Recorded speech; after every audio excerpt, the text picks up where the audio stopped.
Good morning. Here is Shri again with the preview of the third test match between India and Australia. Australia has lost the series to India again, and the only way they can come back and show some kind of a fight and show they believe in themselves is by at least evening the series 2-2. They have significant injuries coming up, and Pat Cummins also went back to Australia to attend to a personal issue. So Steve Smith will be captaining the side. The good news for Australia is that they will welcome back their fast bowler Mitchell Starc and Cameron Green at indoor. I do think that Australia will probably retain Todd Murphy and Nathan Lyon, which means that the spinner Matt Kuhneman, who played in Delhi Test, will have to take a seat. So I think with Starc and Cameron coming in, I think it takes a much needed boost. David Warner and Josh Hazlewood have both returned home, so they're going to remain rest of the series.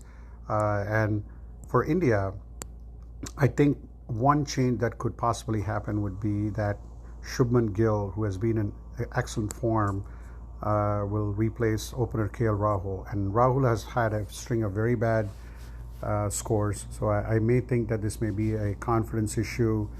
This is just not coming from me, but also from several senior Indian cricketers like Shrikant, who clearly have said that he may need a break from the regular action. So with that, we have an interesting third test coming up in a couple of days. It starts February 28th. And let's see if Australia can make a comeback, make it a series even. There's been a lot of predictions about India completely dominating the series. But I do think that Australia has enough fight in them. They have the players, they have the bowlers. It's just a question of changing their approach and their mindset on how to play Indian pitches.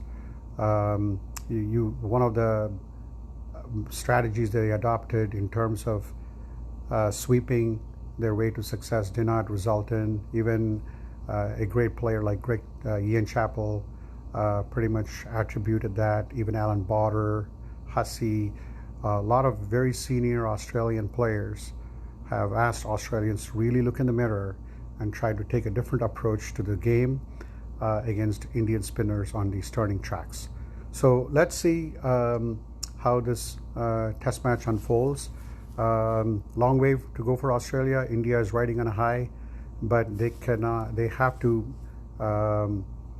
play at their best because they do not want to give Australia any chance to come back in the series. And this is also keeping in mind with who qualifies for the World Test Championships in London later in the summer.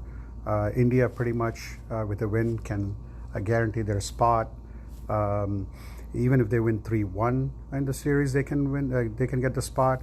If Australia does manage to win the last two Test matches and the series is tied 2-2, while India may have won the overall series, their chances of qualifying for the World Test Championships relies heavily on New Zealand and Sri Lanka series that's going to take place in New Zealand. And even if Sri Lanka wins even one of them, I think they have a path into the final. So that's still a long way away. Right now it's a third test match, and let's see if Australia can bounce back and India can continue their domination over the Australian side. Thanks for listening, and we will do a daily update after each day's play for the third test.